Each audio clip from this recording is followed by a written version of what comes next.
Hello student, my name is Akanksha. और इस video में आज हम लोग डिस्कस करेंगे oogenesis के बारे में। तो ये टॉपिक आपके एनिमल फिजियोलॉजी में रिप्रोडक्टिव सिस्टम से रिलेटेड है। साथ ही हम इसे डेवलपमेंटल बायोलॉजी में अर्ली डेवलपमेंट में देखते हैं। ठीक है, गैमेटोजेनेसिस जब पढ़ते हैं तो हम लोग oogenesis पढ़ते हैं। सो बेसिक क्या है कि it is the process of formation of mature female gamete. Okay, तो जो मैच्योर फीमेल गैमेट बनने का प्रोसेस है उसे हम लोग क्या कहते हैं? oogenesis। मैच्योर फीमेल गैमेट को ओवम भी कहा जाता है। ठीक है, ये आप लोग स्कूल से भी पढ़ते आए हो। और oogenesis स्पर्मेटोजेनेसिस से थोड़ा सा डिफरेंट होता है। oogenesis में क्या होता है? अनइक्वल डिवीज़न हम लोग देखते हैं, जबकि स्पर्मेटोजेनेसिस में इक्वल डिवीज़न होता है। ठीक है, the next thing, oogenesis include करता है 3 phase: multiplication, growth phase and maturation phase. ठीक, oogenesis स्पर्मेटोजेनेसिस से एक तरह से और भी डिफरेंट है कि oogenesis फीमेल चाइल्ड में जब वो फीटस के फॉर्म में रहती है तभी स्टार्ट हो जाता है उसके बॉडी में, जबकि जो मेल चाइल्ड होते हैं उनमें स्पर्मेटोजेनेसिस स्टार्ट होता है when they reach to the puberty. Okay, then हम लोग डिस्कस करते हैं डिटेल में मल्टीप्लिकेशन फेज क्या है। तो during the foetal development germinal epithelium of ovary of foetus are larger than other. देखो यहाँ पे मैंने डायग्राम में बताया कि बहुत सारे फॉलिकल्स होंगे। ठीक है, जो बहुत सारे जर्मिनल एपिथेलियम सेल होंगे, सॉरी फॉलिकल नहीं होंगे, बहुत सारे जर्मिनल एपिथेलियल सेल होंगे जिन्हें हम लोग कहेंगे प्रीमोर्डियल जर्म सेल। ठीक है, प्रीमोर्डियल जर्म सेल बहुत सारे होते हैं। उनमें क्या होता है? माइटोसिस होता है। कौन से वाले में माइटोसिस होगा? जिनका लार्ज साइज है। ठीक है, ये स्मॉल साइज वाला डीजेनरेट हो जाएगा या ये प्रोटेक्शन में हेल्प करेगा। कौन सा प्रीमोर्डियल जर्म सेल एंटर करेगा माइटोसिस में? जिसका साइज बड़ा होता है। ठीक है, फिर जब ये एंटर करेगा माइटोसिस में, बहुत नंबर ऑफ टाइम माइटोसिस करेगा, तो यहाँ पे हम लोग देख सकते हैं फिर जो सेल्स बनते हैं उसे हम लोग क्या कहते हैं? oogonia या मदर सेल कहते हैं। ठीक है, तो oogonia या मदर सेल अगर आप कहोगे तो ये डिप्लॉयड है या हैप्लॉयड? डिप्लॉयड है। क्यों? क्योंकि ये माइटोसिस से बना है। ठीक है, और प्रीमोर्डियल जर्म सेल भी डिप्लॉयड ही है। अभी oogonia या मदर सेल को देखो, जब मान लो इसको रेटिनोइक एसिड मिला और इसको नहीं मिला तो ये वाला डिवाइड नहीं करेगा। ठीक है, ये डिवाइड करेगा जिन जिन oogoनियम सेल को, जिन जिन मदर सेल को रेटिनोइक एसिड मिलता है वो प्राइमरी oocyte में कन्वर्ट होता है। ठीक है, रेटिनोइक एसिड कहाँ से आता है? रेटिनोइक एसिड रिलीज होता है बाय द मीजोनेफ्रोस। मीजोनेफ्रोस क्या है? किडनी का जो नेफ्रॉन होता है, वो जो अर्ली डेवलपमेंट में जिस फॉर्म में रहता है उसे हम लोग क्या कहते हैं? मीजोनेफ्रोस कहते हैं।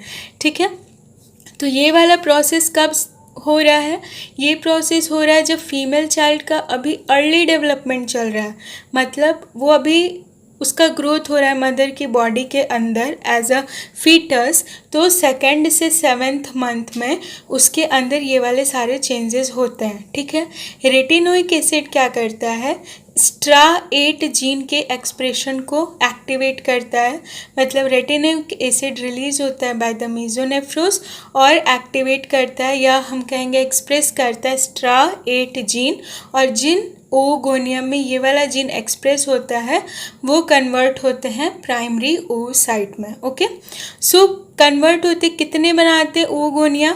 अगर हम लोग कहें कि प्रीमोर्डियम जर्म सेल जब माइटोसिस करते हैं तो कितने oogonia बनते हैं? तो around 7 million around 7 million egg mother cell बनते हैं या oogonia बनते हैं। ठीक है, लेकिन क्या सारे फीटस में रहते हैं? नहीं, ऑब्वियसली नहीं। बहुत सारे जो है वो एपोप्टोसिस में चल जाते हैं। एपोप्टोसिस मतलब होता है सेल का डेथ हो जाता है। ठीक है, बहुत सारे एपोप्टोसिस में चले जाते हैं। तो जब फीमेल चाइल्ड का बर्थ होता है उस time around 2 million mother cell present होता है। ठीक है, अब no more oogonia are formed और एडेड आफ्टर बर्थ। अब फीमेल चाइल्ड का बर्थ हो गया तो और oogonia नहीं बनेगा, ऐसे मतलब उसके लाइफ में केवल oogonia बनता है कब, जब वो मदर के बॉडी के अंदर रहती है। ठीक है, तो oogonia का माइटोसिस होता है और प्राइमरी oocyte बनता है। यहाँ पे एक चीज़ है कि जो प्रीमोर्डियल जर्म सेल्स हैं वो डेवलपिंग ओवरी में डिवाइड होते हैं। कब डिवाइड होते हैं, जब फीमेल चाइल्ड का ग्रोथ हो रहा हो under the gestation period in from 2nd to 7th month. Okay, तो मल्टीप्लिकेशन फेज को हम लोग एक बार थोड़ा सा और हल्का सा रिवाइज कर लेते हैं। अगर आपको इसको हम थोड़ा सा रिवाइज करें तो आप बता सकते हैं कि देखो oogenesis क्या है, formation of mature female gamete, ठीक है, जिसे हम ओवम कहते हैं, जिसे हम क्या कहते हैं, ओवम। देन दूसरा अगर हम लोग बात करें तो एक मिनट, हाँ सॉरी हाँ, तो मल्टीप्लिकेशन फेज़ होता है, ग्रोथ फेज़ होता है और मैचुरेशन फेज़ होता है। मल्टीप्लिकेशन फेज़ में क्या होता है, डिवाइड होता है। कौन डिवाइड होता है, प्री मॉर्डियल जर्म सेल डिवाइड होता है। किसके थ्रू, क्या इसमें मियोसिस देखे हम लोग, नहीं, माइटोसिस के थ्रू डिवाइड होता है। 7 मिलियन के अराउंड oogonia बनाता है। जिन oogonia सेल को रेटिनोइक एसिड मिलता है वो प्राइमरी oocyte में कन्वर्ट हो जाते हैं, और जिन्हें नहीं मिलता है वो किस में चले जाते हैं, एपोप्टोसिस में चले जाते हैं। रेटिनोइक एसिड कहाँ से बनता है, वो बनता है मीजोनेफ्रोज से। मीजोनेफ्रोज ही एडल्ट में क्या कन्वर्ट हो जाएगा, मेटानेफ्रोज, दैट इज किडनी में। ठीक है, देन रेटिनोइक एसिड का क्या फंक्शन है, यहाँ पे रेटिनोइक एसिड STRA8 जीन का एक्सप्रेशन करवाती है, जिससे क्या होता है, प्राइमरी oocyte बनता है। नेक्स्ट हम लोग डिस्कस करते हैं ग्रोथ फेज। ओके स्टूडेंट, तो ग्रोथ फेज़ अगर आप इस तरह से डिवाइड करना चाहोगे कि मल्टीप्लिकेशन फेज़ है उसके बाद ग्रोथ फेज़ है, तो ऐसा कुछ नहीं है। हम लोग जो ह्यूमन है वो अपने स्टडी के लिए ऐसे डिवाइड करके रखा है, बाकी चीज़ें एक साथ कॉन्टिन्यूस चलती रहती हैं। ग्रोथ फेज़ में क्या होता है, प्राइमरी oocyte जो है हमारा वो इंटर करेगा मियोसिस 1 में।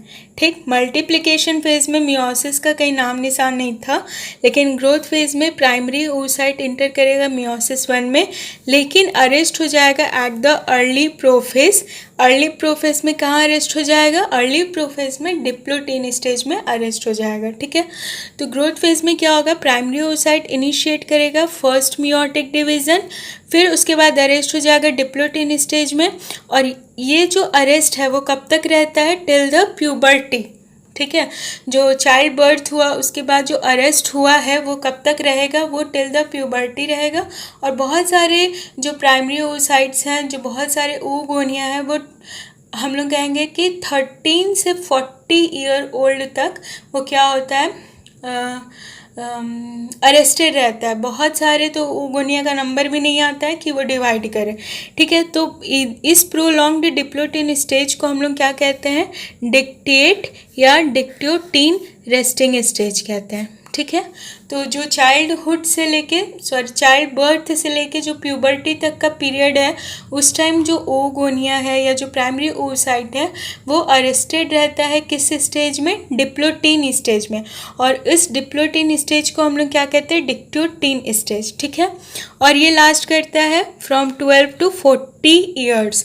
ठीक है, 12 ईयर्स 13 ईयर्स अब तो बहुत जल्दी हो जाता है, लेकिन अगर हम लोग एवरेज देखें तो 12 to 40 ईयर्स। ठीक है, अब अगर स्ट्रक्चर की बात करें, हम लोग ज़्यादा यहाँ स्ट्रक्चर पे डिटेल में नहीं जाते हैं। अगर आप स्ट्रक्चर की बात करें तो प्राइमरी oocyte सराउंड होता है किससे, ग्रैन्युलोसा सेल से, जो कि प्राइमरी फॉलिकल बनाता है।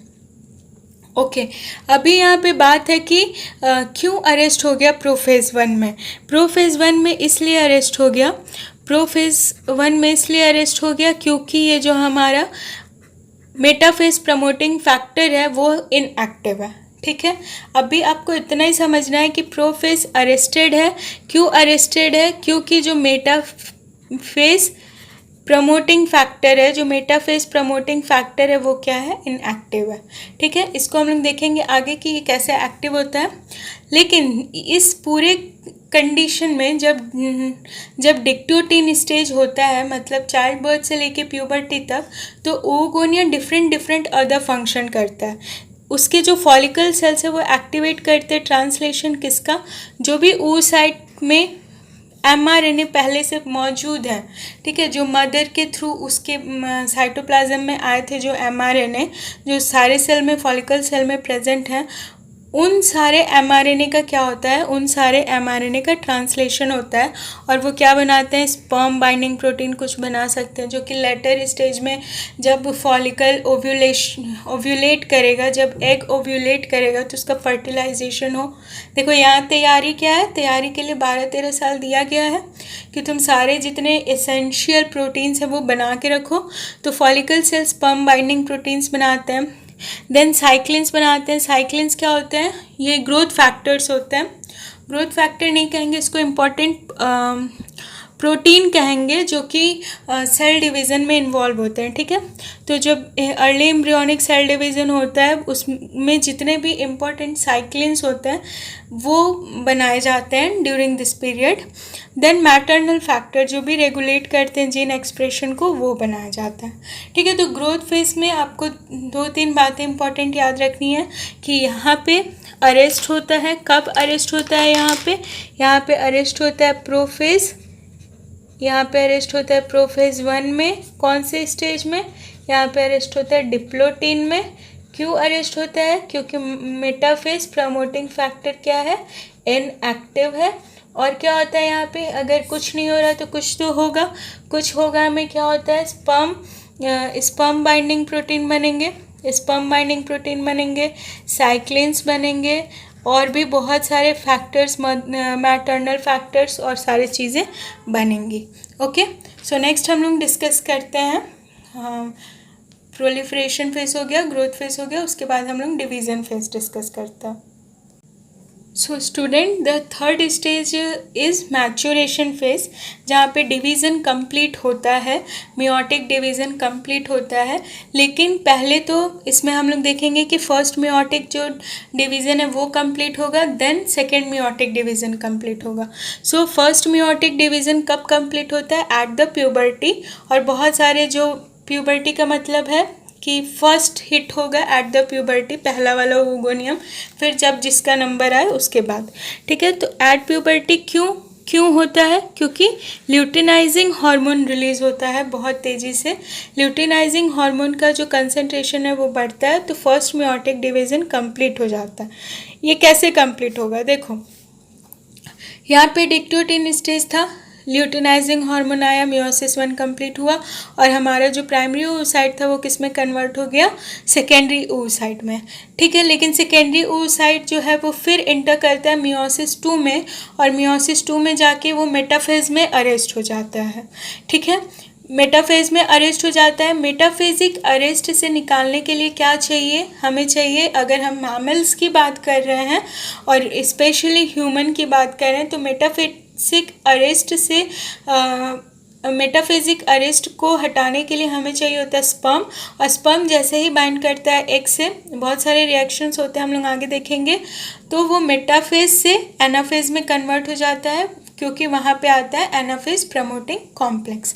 क्लियर, तो थोड़ा सा इसको देख लो। प्राइमरी oocyte डिवाइड करता है into the 2 very unequal haploid cell. Okay, आपको पता है कि फर्स्ट मियोटिक डिवीज़न के बाद ही क्या होता है, हैप्लॉइड सेल बनता है, और यहाँ पे क्या होता है, 2 अनइक्वल सेल बनते हैं। एक सेल तो बनता है जिसमें कि कम साइटोप्लाज्म होगा, और दूसरा सेल जो बनता है उसमें ज़्यादा साइटोप्लाज्म होता है।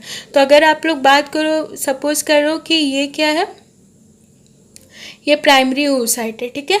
तो प्राइमरी oocyte डिवाइड करेगा 2 सेल में डिवाइड करेगा, और वो क्या होंगे, हैप्लॉइड। तो एक बनेगा लार्ज साइज़ का, एक बनेगा स्मॉल साइज़ का।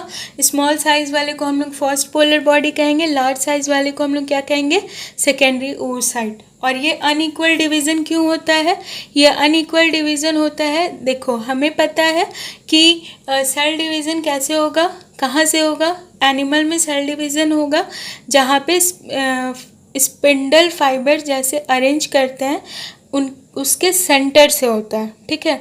तो अगर इक्वल डिवीज़न होना होता है, सपोज करो ये क्रोमोसोम है, ठीक है। अगर इक्वल डिवीज़न होता है तो जो स्पिंडल फाइबर है इस तरह से अरेंज करेंगे, तो जो हमारा सेल होगा वो ऐसे डिवाइड करेगा। लेकिन अगर अनइक्वल डिवीज़न होना होगा तो क्या होगा, ये हमारा जो मेटाफिजिक प्लेट है वो इस तरह से बनेगा और यहाँ पे क्या होगा, इस तरह से बनेगा, ठीक। तो हमें पता है स्पिंडल फाइबर के जो अरेंजमेंट के सेंटर से सेल डिवाइड होता है, तो ये वाला स्मॉल बन जाएगा और ये वाला लार्ज बन जाएगा। तो समझ में आया अनइक्वल डिवीज़न का रीज़न क्या है। ओके, सो अनइक्वल डिवीज़न होगा, एक बनेगा फर्स्ट पोलर बॉडी, दूसरा बनेगा सेकेंडरी oocyte। सेकेंडरी oocyte फिर इंटर करता है सेकेंड मियोटिक मेटाफेज में और फिर वापस से अरेस्ट हो जाता है। क्यों अरेस्ट हो जाता है, क्योंकि मेटाफेज से एनाफेज में इंटर करने के लिए हमें एक स्पेसिफिक कॉम्प्लेक्स चाहिए जिसे हम लोग कहते हैं एनाफेज प्रमोटिंग कॉम्प्लेक्स, ठीक है। इसे हम लोग कहते हैं एनाफेज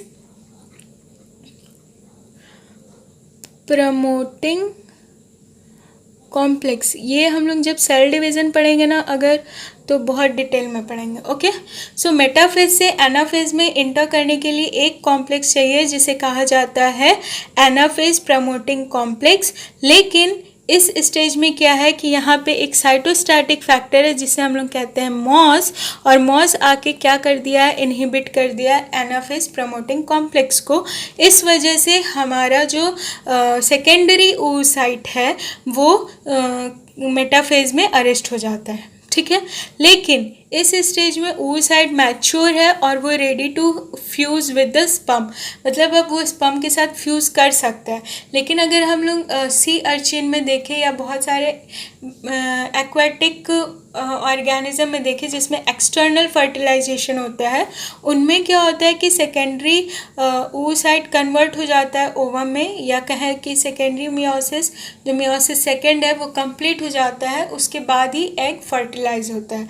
लेकिन मैमल्स में, स्पेशली ह्यूमन में और सारे मैमल्स में ऑलमोस्ट क्या होता है कि पहले ही मेटाफेज कंप्लीट होने, मेटाफेज में जाने से पहले क्या होता है कि फर्टिलाइजेशन होता है, ठीक है। समझ में आया। अभी आगे हम लोग देखेंगे कि सेकेंडरी माइटोटिक डिवीज़न कैसे होगा। ओके स्टूडेंट, तो सेकेंडरी माइटोटिक ब्लॉक जो है वो रिलीज़ होता है ड्यूरिंग द फर्टिलाइजेशन। पहले इस डायग्राम से समझ लेते हैं। सपोज करो ये हमारा एग है, ये वाला जो है वो हमारा एग है, ठीक है। एग में क्या होता है कि जैसे स्पर्म फर्टिलाइज करता है, एग में बहुत सारे पाथवे चलते हैं और उस पाथवे से, जैसे हमने बताया था ना कि एंडोप्लाज्मिक रेटिकुलम से क्या होता है, कैल्शियम रिलीज़ होता है, ठीक है। तो एग के एंडोप्लाज्मिक रेटिकुलम से बहुत सारा कैल्शियम रिलीज़ होगा और वो कैल्शियम जब रिलीज़ होगा तो साइटोप्लाज्म में कैल्शियम का कंसंट्रेशन बढ़ेगा और कैल्शियम और काल्माड्यूलिन के साथ एक कॉम्प्लेक्स बनाएगा, ठीक है। ये कॉन्ट्रैक्शन में भी पढ़ा था हमने। तो कैल्शियम और काल्माड्यूलिन क्या करेगा, कॉम्प्लेक्स बनाएगा जो कि कैम काइनेज को एक्टिवेट करेगा। ओके, इसके फुल फॉर्म से कोई मतलब नहीं रखना है, बस नाम याद रखना है कि कैम काइनेज एक्टिवेट होता है जब कैल्शियम और काल्माड्यूलिन का कॉम्प्लेक्स बनता है, और ये कब बनता है, जब फर्टिलाइजेशन होता है। बस कैम काइनेज क्या करता है, जो मॉस था ना, मॉस क्या कर रहा था, मॉस एनाफेज प्रमोटिंग कॉम्प्लेक्स को इनहिबिट कर रहा था। तो ये क्या करता है कैम काइनेज की मॉस को ही इनहिबिट कर देता है। मॉस को ही इनहिबिट करता है कैसे, by adding phosphate on it, ठीक है। तो मॉस पे जब फॉस्फेट ऐड करेगा कौन, कैम काइनेज, तो मॉस क्या हो जाएगा, इनएक्टिव, और अगर मॉस इनएक्टिव है तो हमारा एनाफेज प्रमोटिंग कॉम्प्लेक्स क्या हो जाएगा, एक्टिव, ठीक है। एनाफेज प्रमोटिंग कॉम्प्लेक्स जब एक्टिव होता है तो वो क्या करता है, मेटाफेसिक जो अरेस्ट था उससे रिमूव कर देता है, मतलब मेटाफेज से अब सेल कहाँ इंटर करेगा, एनाफेज में। देन वो मियोसिस 2 कंप्लीट हो जाएगा और एक जो है हमारा वो फर्टिलाइज्ड हो जाएगा। समझ में आया ये वाला बात कि मॉस पहले क्या कर रहा था, इनहिबिट कर रहा था किसे, एनाफेज प्रमोटिंग कॉम्प्लेक्स को। लेकिन कैम काइनेज आया, कैम काइनेज ने क्या किया, इनहिबिट कर दिया मॉस को। तो अब क्योंकि मॉस नहीं है तो एनाफेज प्रमोटिंग कॉम्प्लेक्स क्या होगा, एक्टिव, और ये क्या करेगा, मेटाफेज से एनाफेज में इंटर करवाएगा किसे, हमारे एग को। नहीं, सेकेंडरी oocyte को, ठीक है। यहाँ पे टर्मिनोलॉजी आप लोग को बहुत ध्यान से बोलना है कि आप सबको एग ही बोल रहे हो या प्रॉपर उसका जो नाम है वो बोल रहे हो। ओके, तो इसको हम लोग थोड़ा सा देख लेते हैं कि मियोसिस 2 रिज्यूम होता है कब, जब फर्टिलाइजेशन होगा। नहीं तो जो मेंस्ट्रुअल साइकिल में एग डीजेनरेट, जो भी लोग कहते हैं कि एग डीजेनरेट करता है, तो वो एग तो बना ही नहीं, वो क्या था, वो सेकेंडरी oocyte था, ठीक है। तो मियोसिस 2 में रिज्यूम होता है क्या, सेकेंडरी मियोटिक डिवीज़न, जब फर्टिलाइजेशन होगा। फर्टिलाइजेशन में कैल्शियम आयन रिलीज होता है in the egg. Calcium ion release करेगा तो इनहिबिटरी ब्लॉक करेगा, अलाउ करेगा हैप्लॉइड न्यूक्लियस को बनने में, ठीक है। मतलब ये हैप्लॉइड न्यूक्लियस बना हमारा, जिससे कि कौन आके फ्यूज़ करेगा, स्पर्म का न्यूक्लियस, क्लियर है।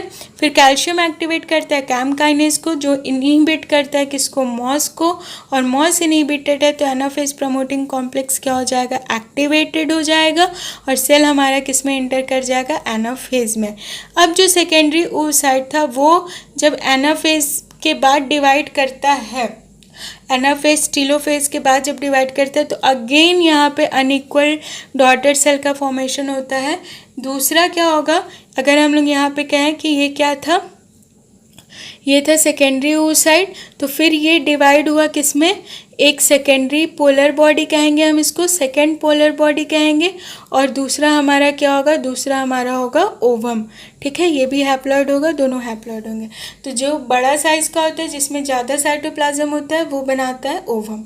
ओके, क्लियर है। ये वाला पेज आई होप सिंपल सा है कि सेकेंड मियोटिक ब्लॉक कब रिलीज होता है, जब फर्टिलाइजेशन होता है। और अगर फर्टिलाइजेशन नहीं हो रहा है, अगर यहाँ फर्टिलाइजेशन नहीं हो रहा है तो क्या होगा, फिर मेंस्ट्रुअल साइकिल में चला जाएगा। बाकी अगर फर्टिलाइजेशन हुआ तो कैल्शियम इंक्रीज करेगा, कैल्शियम कार्मोड्यूलिन का बाइंडिंग होगा, मतलब दोनों कॉम्प्लेक्स बनाएंगे, वो एक्टिवेट करेगा कैम काइनेज को, कैम काइनेज इनहिबिट करेगा मॉस को, कैसे, by adding phosphate on it, then MOS inhibit हो जाएगा तो एनाफेज प्रमोटिंग कॉम्प्लेक्स एक्टिवेट हो जाएगा, और एनाफेज प्रमोटिंग कॉम्प्लेक्स मेटाफेज 2 से सेल को इंटर करवाएगा एनाफेज 2 में। फिर टेलोफेज के बाद 2 अनइक्वल डॉटर सेल्स बनेंगे, एक को हम कहेंगे सेकेंड पोलर बॉडी, दूसरे को हम क्या कहेंगे, ओवम। ओके ओके स्टूडेंट, तो लास्टली हम लोग थोड़ा सा इसको शॉर्ट में डिस्कस कर लेते हैं, रिवाइज हो जाएगा। सबसे पहले हम लोग देखते हैं pre module germ cells present होता है, जो कि डिप्लॉयड होता है, ठीक है। क्या होता है, डिप्लॉयड होता है, डिप्लॉयड होता है, ओके, डिप्लॉयड होता है। और ये बहुत सारा क्या करेगा, माइटोसिस एंटर करता है किस में, माइटोसिस में, और ये माइटोसिस से क्या बनाता है, oogonia। ये oogonia का नंबर कितना होता है, अराउंड 7 मिलियन होता है, ठीक है। oogonia का क्या होता है, साइज जिसका बड़ा होता है, जिस oogonia का, उसको रेटिनोइक एसिड का क्या मिलता है, ट्रीटमेंट, और रेटिनोइक एसिड के ट्रीटमेंट की वजह से वहाँ पे क्या होगा, STRA8 जीन एक्टिवेट होगा, और वो किस में कन्वर्ट हो जाएगा, प्राइमरी oocyte में। प्राइमरी oocyte वाला जो स्ट्रक्चर है उसमें हम लोग देखेंगे कि प्राइमरी और सेकेंडरी फॉलिकल का फॉर्मेशन होता है, ठीक है। एट द बर्थ कितने प्राइमरी oocyte होते हैं, at the birth 2 million primary oocyte होता है। At the birth primary oocyte किस कंडीशन में रहता है, वो मियोसिस 1 में इंटर कर चुका होता है, लेकिन प्रोफेज 1 में अरेस्टेड होता है, ठीक है। एट प्यूबर्टी क्या होगा, कितने प्राइमरी oocyte रहेंगे, अराउंड 60,000 to 80,000। एट प्यूबर्टी क्या होता है, ल्यूटिनाइजिंग हार्मोन का बहुत तेज़ी से सर्ज होता है, हाई कंसंट्रेशन होता है, जिसके वजह से प्राइमरी oocyte किस में कन्वर्ट होता है, फर्स्ट पोलर बॉडी और सेकेंडरी oocyte, ठीक है। प्राइमरी oocyte कन्वर्ट होता है फर्स्ट पोलर बॉडी और सेकेंडरी oocyte में, क्यों, क्योंकि अनइक्वल डिवीज़न हुआ है। सेकेंडरी oocyte वाला जो स्ट्रक्चर है, हम लोग अगर डायग्राम्स में देखते हैं तो वो क्या शो करता है, टर्शियरी फॉलिकल बनाता है और ग्राफियन फॉलिकल बनाता है, ठीक। अभी सेकेंडरी oocyte ओव्यूलेट करेगा, ओव्यूलेट करके अगर हम कहें कि ओव्यूलेशन से पहले सेकेंडरी oocyte क्या है, हैप्लॉइड है, डिप्लॉइड है, हैप्लॉइड है, क्यों, क्योंकि फर्स्ट मियोटिक डिवीज़न कंप्लीट हो चुका है, ठीक है। सेकेंडरी oocyte ओव्यूलेट करता है, एग ओव्यूलेट नहीं करता है। ये बहुत सारा मिसअंडरस्टैंडिंग हो जाता है स्टूडेंट्स में भी कि एग ओव्यूलेट करता है, नहीं। आप अगर बायोलॉजी के स्टूडेंट हो तो आपको क्लियरली साफ साफ बोलना है कि सेकेंडरी oocyte का ओव्यूलेशन होता है, ठीक है। सेकेंडरी oocyte ओव्यूलेट करता है, कहाँ जाएगा? फैलोपियन ट्यूब में। हमें पता है कि फर्टिलाइजेशन कहाँ होता है? फैलोपियन ट्यूब में।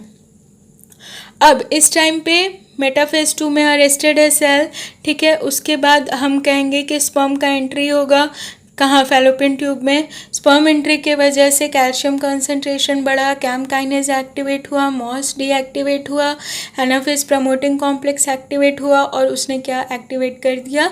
सेल डिवीज़न को, जो अरेस्टेड था। तो सेल मेटाफेज 2 से एनाफेज 2 में जाता है और फिर डिवाइड करता है दो में क्या बनाएगा? सेकेंड पोलर बॉडी और हमारा ओवम बनाएगा, ठीक है। ये ओवम है, लेकिन ओवम जो बनता है वो किस कंडीशन में बनता है? जब उसमें स्पर्म फर्टिलाइजेशन, स्पर्म एंट्री कर चुका होता है, ठीक है। स्पर्म का फिजिकल फर्टिलाइजेशन हुआ होता है, न्यूक्लियस का फर्टिलाइजेशन अभी नहीं हुआ होता है। उस कंडीशन में क्या होता है? हमारा ओवम बनता है। तो आप देख सकते हो फीमेल न्यूक्लियाई है, मेल न्यूक्लियाई है, और ये सेंट्रियोल है। सेंट्रियोल कहाँ से आता है? मेल से आता है, ठीक है। ये इंपॉर्टेंट बात है कि जो सेकेंड पोलर बॉडी है, अगर कोई लोग कहेंगे, बहुत स्टूडेंट्स ऐसा कहते हैं कि जब सेकेंड पोलर बॉडी बना है तो ट्रिप्लॉइड क्यों नहीं बन गया? क्यों नहीं बना? क्योंकि जो सेकेंड पोलर बॉडी बना है वो स्पर्म के एंट्री के बाद बना है, लेकिन फर्टिलाइजेशन से पहले बना है, और वो क्या हो जाता है? डीजेनरेट हो जाता है। क्यों डीजेनरेट हो जाता है? क्योंकि इसके पास इतना सफिशिएंट साइटोप्लाज्म नहीं होता है कि खुद का अपना सारा मैकेनिज्म रन कर सके, और बहुत सारे फैक्टर्स नहीं होते। इस वजह से जो पोलर बॉडीज़ होता है वो डीजेनरेट कर जाता है। ओके, आई होप स्टूडेंट्स आपको ये लेक्चर से ये टॉपिक समझ आया होगा।